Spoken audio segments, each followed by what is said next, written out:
بسم الله الرحمن الرحيم الحمد لله رب العالمين وأفضل الصلوات وأتم التسليمات على المبعوث رحمة للعالمين سيدنا وحبيبنا مولانا وقرة أعيننا قائد الغر المحجلين وشفيع المذنبين صاحب اللواء المحمود والحوض المورود سيدنا محمد بن عبد الله وعلى آله وأصحابه وأزواجه ومن اهتدى بهديه واستنى بسنته إلى يوم الدين وبعد. So alhamdulillah, we are reading from the set of discourses of Sayyidina Shaykh Abd al-Qadir al-Jilani radiallahu anhu wa ardah. And as we are making our way through these majalis, through these discourses that the Shaykh himself presided over some 800 so years ago, a little bit less than 800 years ago, 780, 770 years ago. Inshallah, we're getting some of the feel and the what we will call istihdar, trying to put ourselves in, as if we are in the audience, as if he is speaking to us right now. And he may not have realized at the time, but I think he did, that his words would resonate later on, and there are people centuries later still looking at them and thinking about them and benefiting from them. And as we've said before, this is one of the ways that the legacy of a person continues to live, and inshallah enters into their mizan al-hasanat, the scale of good deeds, if they leave behind knowledge that people benefit from, or they leave behind things that they have built, institutions or resources or al-Fath, endowments, things that continue to provide a benefit to people. And so some of the al-Fath, the endowments in the Muslim world, number in centuries. It's my understanding that the waqf that Mawlana Jalaluddin Rumi in Konya established also some 800 years ago still exists today, and people are still benefiting from it. And obviously here in Cairo, the waqf of al-Azhar, even though the waqf itself may not be as operational as it was before, but nevertheless, the way that the masjid and the madrasa, the mosque and the school was established was by waqf, was by endowment, and as you can see, all of the people who continue to benefit from that. And so when we think about our own selves and our own plights and what we want to leave behind, at least we can think about, what have we taught our children, what have we taught our neighbors, what have we taught our siblings, what, if anything, did we leave or continue to leave from them, so that we too will have some some allotment of this sadaqah al-jariyah, this continuous source of charity, inshallah. So this discourse, which is the 31st, which puts us right at the halfway point, alhamdulillah, so we have completed half of it by the end of this session, bi'ithnillah. And as we said before, our intention is to continue until we finish it, and that will take us likely through most of Ramadan, bi'ithnillah ta'ala. So the theme in this session was al-ghadab, or anger, that which is considered to be praiseworthy and that which is considered to be blameworthy. And as you might surmise, based upon what we've seen so far from the Shaykh, the main criteria, whether it's anger, whether it's love, whether it is even generosity, name anything that's a matter of the heart, the main criteria for whether it's going to be praiseworthy or blameworthy, or whether, in another way to say it, it's going to be a ni'mah, a source of blessings for you, or a fitna or ibtila, or a source of trial and tribulation for you, is the state of your heart while you are doing it and before you are doing it, and what motivates you and drives you to do it. So if it's by al-ahwa wal-nufus wal-taba'i', as he would say, al-taba', if it's by your own caprice and it's by a motivation that is sourced in the lower passionate appetitive soul, then it's going to be a fitna. Then your anger will be for yourself. and it will be more about vengeance, intiqam, and more about feeling vindicated and getting what you think is your right, your haqq, and so forth. Versus if the motivation, that which drives you to do it, and while you're doing it, and keeps you within the confines of the teachings of the Sharia, of the teachings of the Prophet Muhammad ﷺ, then we would say it's a ni'mah, it's a blessing, that you feel it upon yourself when you see something of Allah's limits being transgressed, that you feel disturbed by it, and you feel that if there's something in your power, something that you have the ability to do about it, then you want to do something about it. So we'll see that with a little bit more detail as we read what he says. So he says, رضي الله عنه: الغضب إذا كان لله عز وجل فهو محمود، وإن كان لغيره فهو مذموم. المؤمن يحتد لله عز وجل لا لنفسه، يحتد نصرة لدينه لا نصرة لنفسه. يغضب إذا خلق حد من حدود الله عز وجل، كما يغضب النمر إذا أخذوا صيده، فلا جرم يغضب لله عز وجل لغضبه ويرضى لرضاه.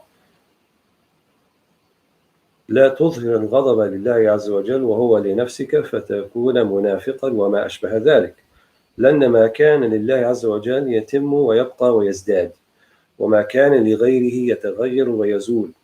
فإذا فعلت فعلا فأزل نفسك وهواك وشيطانك منه، ولا تفعله إلا لله عز وجل وامتثالا لأمره. لا تفعل شيئا إلا بأمر حزم من الله عز وجل، إما بواسطة الشرع أو بإلهام من الله عز وجل لقلبك مع موافقة الشرع. ازهد فيك وفي الخلق وفي الدنيا يرحك من الخلق، يرحك من الخلق، وارغب في الأنس بالحق عز وجل والراحة بقربه. لا أنس إلا الأنس به، لا راحة إلا معه بعد الصفاء من قدرات نفسك وهواك ووجودك. كن مع القوم فتتأيد بتأييدهم وتبصر ببصرهم، ويباهي بك كما يباهى بهم. يباهي بك الملك بين بقية المماليك. طهر قلبك ممن سواه، فإنك ترى ما به ما سواه. في الجملة تراه ثم ترى به أفعاله في خلقه، كما لا يحل أن تدخل على الملوك مع نجاسة ظاهرك، لم تدخل على مالك الملوك الذي هو الحق عز وجل مع نجاسة باطنك. So let's just look at that part first. And you might say, well, if we have the English, why are we reading the Arabic? I think they're on a general scale, there's a barakah, there's a blessing in reading the words that they recorded that he said in the original language. And also kind of something that goes back to the faqir. I tend to have more of an engagement with the words if I see them in original Arabic than in translation. So if it seems laborious, I apologize for that, but I think inshallah there'll be some benefit, especially if we're comparing the two and you want to think about improving your language. It's good to see both next to each other. So he says, after some discussion on page 201, for those who are following in the translation, anger or ghadab is praiseworthy when it is for the sake of Allah subhanahu wa ta'ala, but blameworthy when it is for the sake of any other. The believer becomes enraged for the sake of Allah, not for his own sake. He becomes enraged in support of his religion, not in support of himself. He gets angry when there is a violation of any of the rules, the hudud, or I would say limits, of Allah subhanahu wa ta'ala, just as the tiger gets angry when they take away his prey. So Allah subhanahu wa ta'ala will surely defend his anger and approve his satisfaction. Do not pretend that your anger is for the sake of Allah when it is actually for your own sake, for then you will be a hypocrite and everything like that, because what belongs to Allah is complete, lasting and superabundant, whereas that which belongs to any other is changeable and impermanent. Whenever you do something, therefore, you must keep your lower self, your nafs, your passions, your hawa, and your devil, shaitan, out of it. and do it only for the sake of Allah subhanahu wa ta'ala and to carry out His commandment. You must do nothing without receiving an unambiguous command from Allah subhanahu wa ta'ala, either indirectly via the sacred law, shara, or through inspiration, ilham, from Allah to your heart, always in harmony with the shara to begin with the sacred law. So let's just look at that part in the beginning here. So we have two forms ostensibly here, al-ghadab lillah wal-ghadab li ghayrillah. So to be angry for the sake of Allah subhanahu wa ta'ala, and to be angry for anything besides Allah subhanahu wa ta'ala. And generally, when you're going to be angry for anything besides Allah subhanahu wa ta'ala, it's going to be, as I said, for yourself. Yani, what they call al-intisar lil-nafs. And we looked at a hadith of Sayyidatina Aisha, radiallahu anha, and she described our Prophet sallallahu alaihi wasallam, and she said about him, كَانَ لَا يَنْتَصِرْ لِنَفْسِهِ. Right? كَانَ لَا يَنْتَصِرْ لِنَفْسِهِ. He would not seek retribution or intisar, or for his own personal right. ولكن إذا انتهك أو كما قالت حدود الله أو شيء من حدود الله فكان لا يقوم لغضبه شيء أو كما قالت. But if something of the limits of Allah subhanahu wa ta'ala were to be transgressed, were to be violated, then nothing could stop him from, literally means nothing could stop him or quell his anger. But when we say anger for Allah and anger for anything other than Allah, when you're angry for your own self, it's going to be colored by emotion. You know, when you say someone, he got red with anger, literally people can get red. And to the degree you can get so angry that you almost lose control of yourself. And, you know, unfortunately, many of us, we recall that happens to us rather frequently or infrequently, but we know what that feels like. And certainly we probably see it in others when control is lost. So anger has the ability to do that. So someone who's going to be angry for the sake of the Sharia, for the sake of Allah subhanahu wa ta'ala, will never lose control. So even if the thing that you became angry for is something of intihak al-hurumat, something of a violation of the sanctity of the limits of God, and it makes you angry, that anger still needs to be channeled and still needs to be regulated by the limits of the Sharia, so that we won't go, you know, beyond bounds. So, you know, let's say someone, you drive to the masjid and somebody took the imam's parking spot, right? And you know, the imam actually uses a cane or perhaps a wheelchair, so he has it right in the front. And you see this person very nonchalantly, just, you know, it says imam parking spot, and nevertheless they drive into it and park there, and you see them get out, and you know, you kind of notice that they're wearing maybe you know, a Lady Gaga t-shirt or something like that, you know, so you hold them in a little bit less esteem than you would think of the, you know, the mosque goer that you have in your estimation. And so you say to yourself, Astaghfirullah Azim, they took the spot of the imam, and now the imam is going to be parking in the end of the parking lot, and, you know, he has to get out, and, you know, someone has to walk him in with his cane, and his leg hurts, and he's the leader of the prayer to begin with, he's going to be late. And so all of these things, emotions, may, you know, stir up inside of you, and you say, I'm really angry, right? And you say, but this is righteous anger, because, you know, this is about the imam and about the Salatul Jum'ah, the Friday prayer, and being run on time, and you know, didn't he see the sign? And so, you know, you run over there, and you might really, you know, get into this person's face, and fueling your anger at the same time, you see the hate, right? You see what they look like, and so you, in your estimation, oh, Lady Gaga t-shirt, skinny jeans, okay, now I'm even more angry because, you know, this person doesn't even look like he belongs here to begin with, again, the way that you're thinking about. And so your anger is further fueled, and you may actually lose control at this point, because you feel you are justified in what you deem to be your righteous anger. And perhaps that person, they're not even Muslim, and they don't know what imam means, and they went inside and they're asking about Islam, right? And they said, oh, this is a mosque, because here's a good place to ask about it.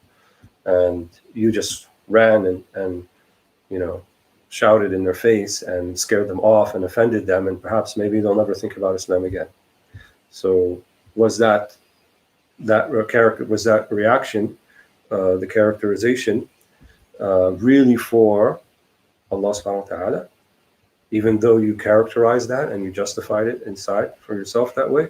Or is it really more about you? Because your nafs can trick you like that. It can say, no, this is for Allah. Because it's not going to tell you this is for God. It's not going to tell you this is for Allah. It's not going to tell you this is for yourself, because it knows you might reject that. But if you say, all right, and it puts it in a way to you like, no, truly, هذا الغضب لله, then you will feel propelled to act upon it. But even when you act upon it, it should not be fueled and motivated by pure emotion, such as that you go outside of the confines of the Sharia. Even the Sahaba said, we didn't know that the Prophet would be displeased with something, angry with something, except they said there was a irq, like a vein between his eyes here at the top of the nose, that would become a little apparent. But other than that, he didn't have surah, right? He didn't shout or yell or flail his arms and his eyes light up with anger, and all that sort of thing that we associate with anger. So when we say ghadab lillah, it means that it stirred inside of you is you feel a little bit of an affront at, oh wait, that's not right. I need to do something about that. And you doing something about that also has rules. It doesn't just mean that you do whatever. It also has, what we call it, amr bil ma'ruf wa nahy anil munkar, enjoining the good and forbidding the wrong. And there's a set of criteria for that as well. And amongst those criteria is that your engagement with the situation, your involvement with it, will not make it worse, even if you have the best of intentions. So if you have the best of intentions, but your engagement with it and the way that you're involved with it will make it worse, then you should not get involved with it. It's better not to do anything about it. And the fuqaha, the scholars, they had a principle that they applied to judges, but then they also generalize for all sorts of situations. So they say, لا يقضي القاضي وهو غضبان. لا يقضي القاضي وهو غضبان. The qadi, the judge, should not issue juristic edicts in court when they are angry. Because if he or she were to do so, they may do so based upon an emotional component that's driving them to do that. Whereas if they are in a state of non-anger, let's say, and they're just looking, in neutrality and impartiality at the adillah, at the bayina, at the evidence, the testimony, and so forth, and can look at it impartially, then they can issue an edict based upon that. So they extrapolated from that really you shouldn't take anything that is going to involve human interaction where you can adversely affect another when you are in a state of anger. So they said, لا يدرس المدرس أو لا يعلم المعلم وهو غضبان. So the teacher also shouldn't teach if they're angry, and the mudarris, the school teacher, shouldn't teach if they're angry. That's not an excuse to call out sick if you're a school teacher because your son or daughter spilled Cheerios on the kitchen floor in the morning, made you angry, but it's like a guideline. Keep in mind, even have a impartial dealing with people. So if you're already agitated about something, then it's more likely then you might do something adverse to someone who's maybe not deserving of it. Maybe they too are irritating to begin with, but since you're in a heightened state, you're in an agitated state, then that only fuels what's already going on with you. That's why the Shaykh makes so much emphasis and importance.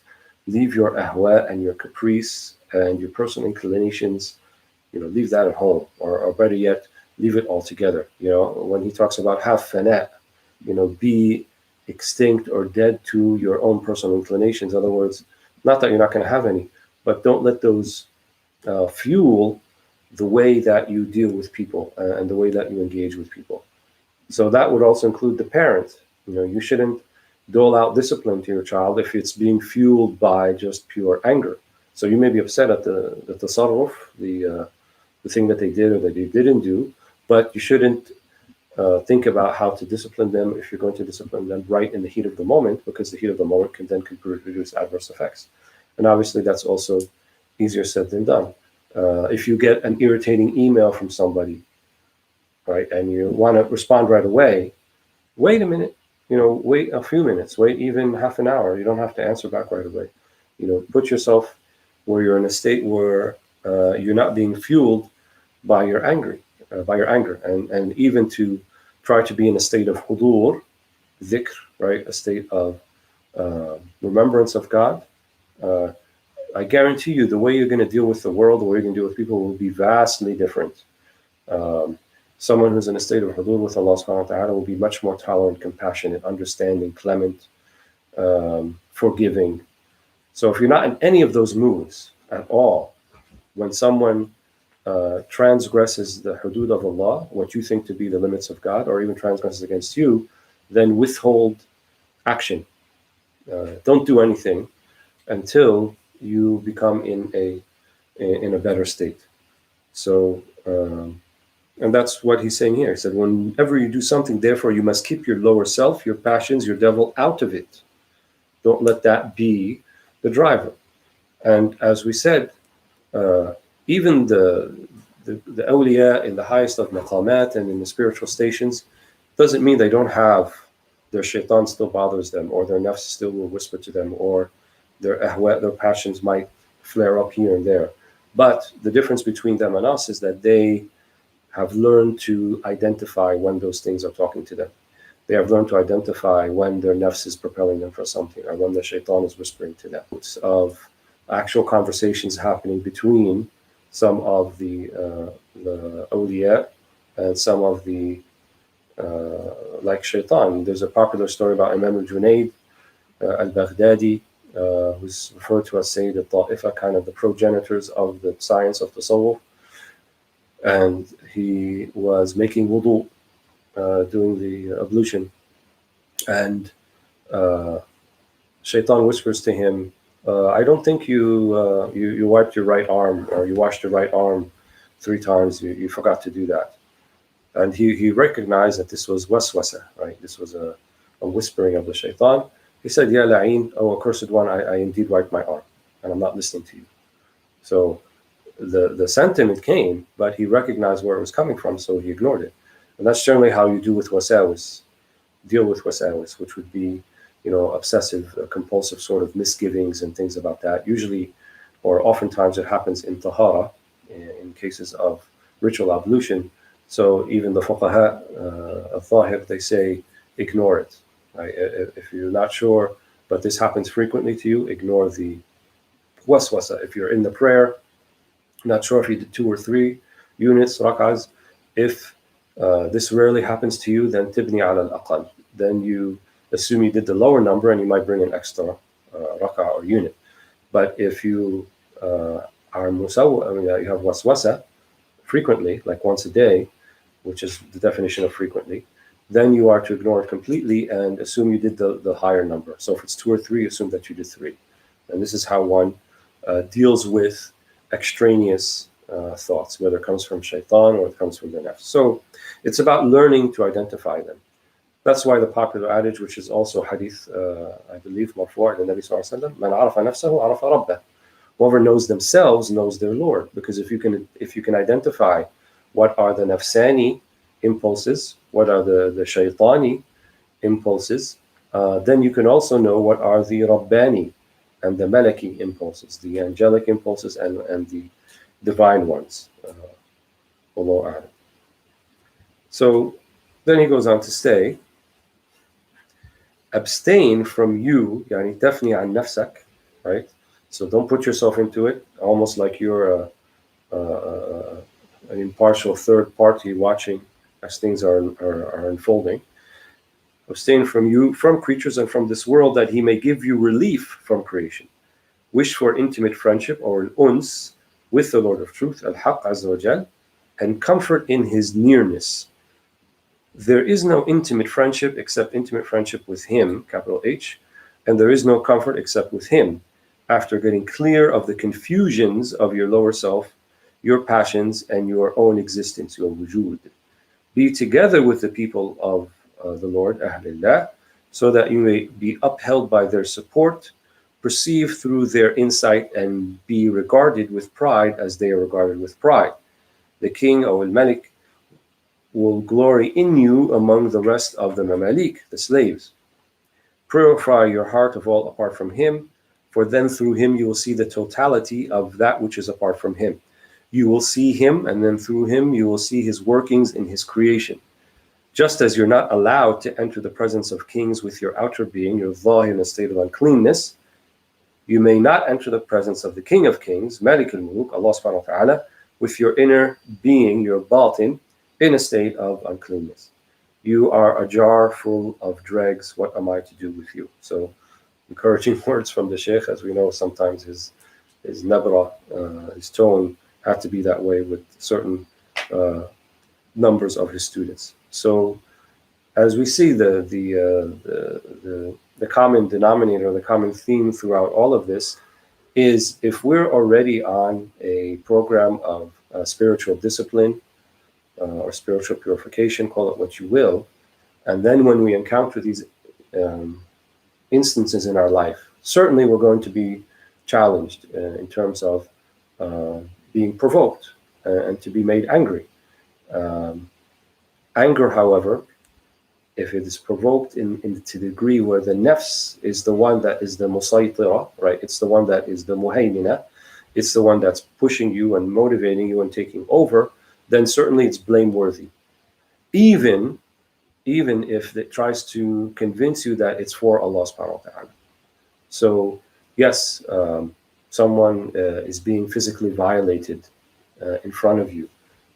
You need anger in that situation, because that anger will summon your courage, because you may risk your own life, all right, or you may risk getting hurt for you to intervene in that particular situation. Or otherwise, if you don't have that that requisite amount of anger that will trigger courage, and courage is praiseworthy, then you're not going to get involved in that situation. Then you're going to fall back on something else called cowardice, right? Then you'll be a jaban, you'll be a coward, not wanting to get involved in that. That's what Imam Shafi'i meant when he said, "Man ustughdiba wa lam yaghdib fahuwa ahmaq." Whoever is given proper reason to become angry and does not do so, then huwa ahmaq, is an imbecile, or he's a coward. He's a person that something else is going on. So, in terms of akhlaq, in terms of our character, some of the ulama, like al-Ghazali, based upon the Aristotelian kind of model, that good character is a balance between two extremes. So, for example, anger is a balance between cowardice on the one hand and recklessness on the other. So in the middle, then you have courage, which is the right thing.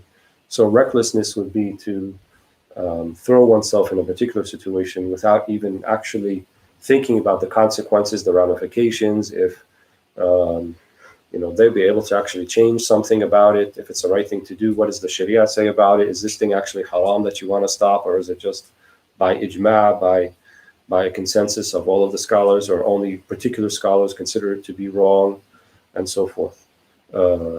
So, like a case in point that's contemporary, many Muslims became angry when governments started issuing guidelines about social distancing. So, both in the United States and Canada and the United Kingdom, and also in many countries of the Muslim world, including here in Egypt and Pakistan and Saudi Arabia and Malaysia, India, so forth.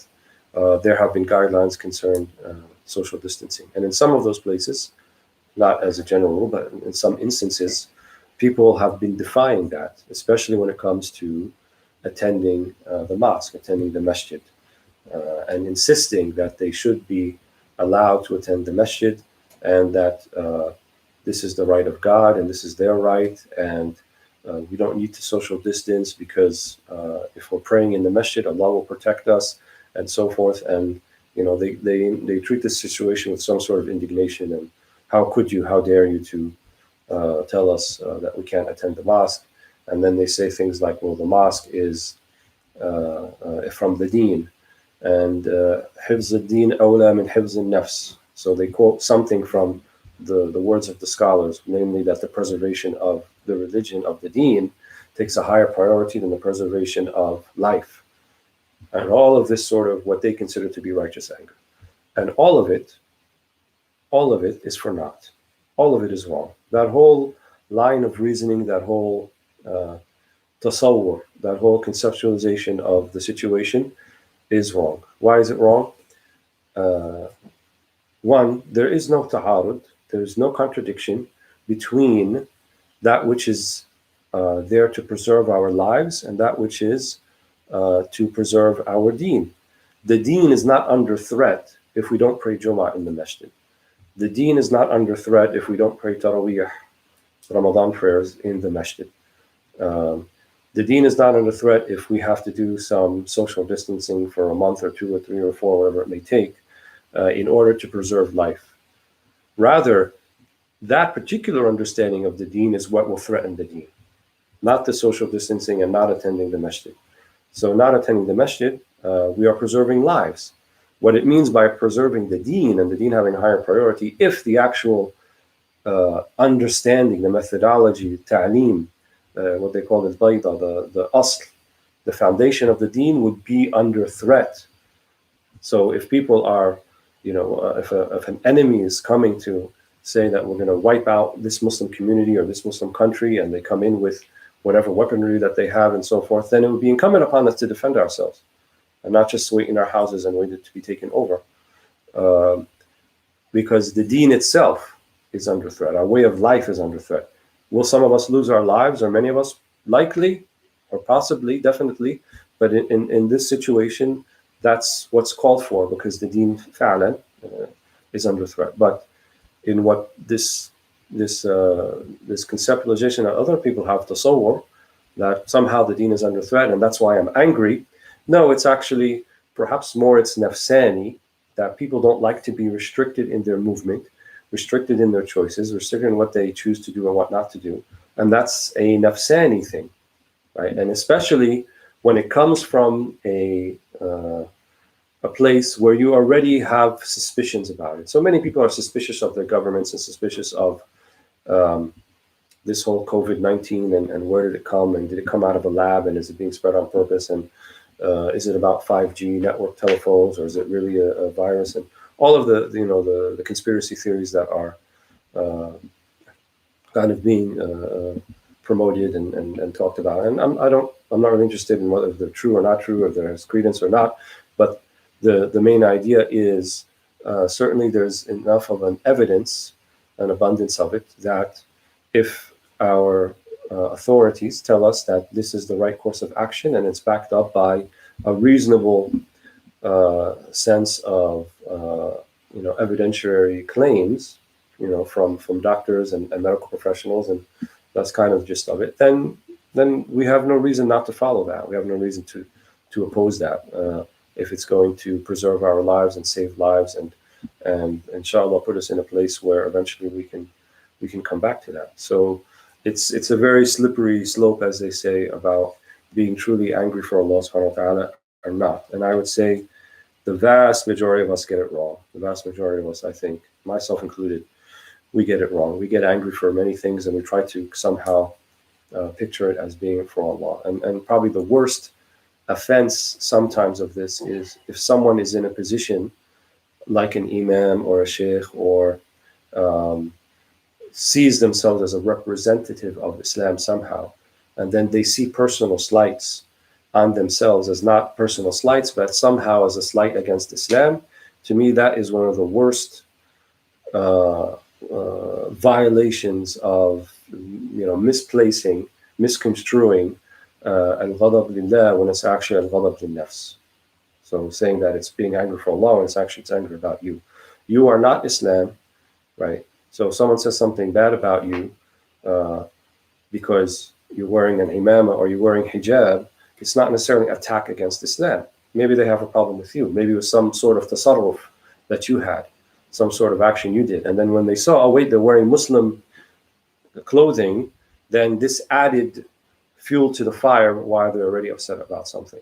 Just like the example of the parking space, and and the imam parking space, and then you saw the guy who's wearing Lady Gaga t-shirt and skinny jeans, and so you thought, that added fuel to your particular fire.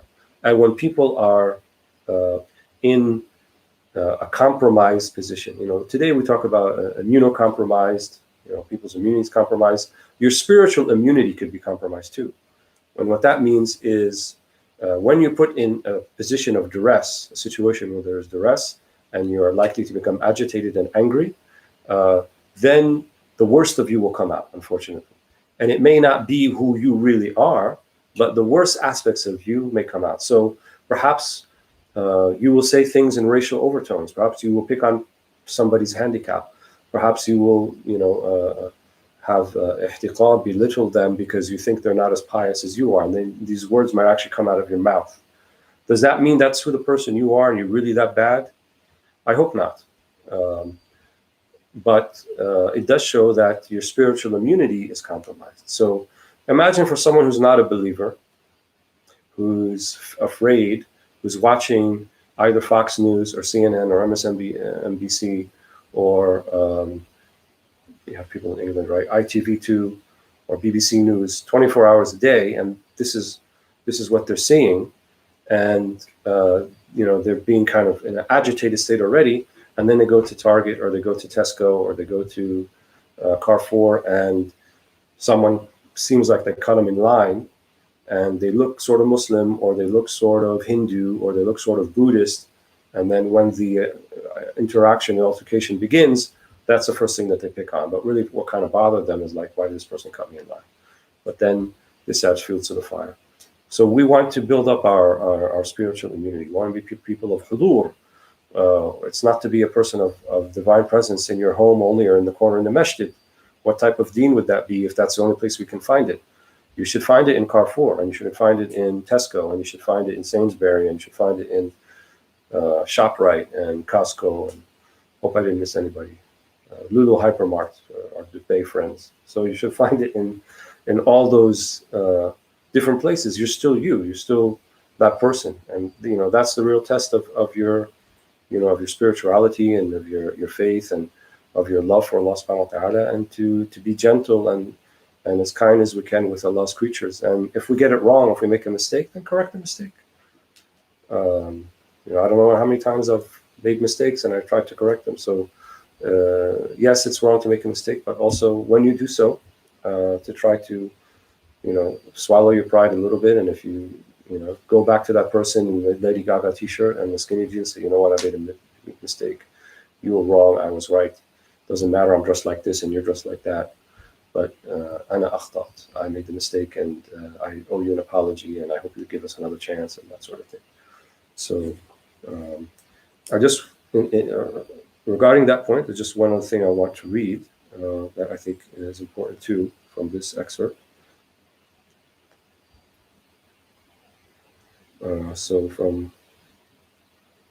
Let's look at from page 203.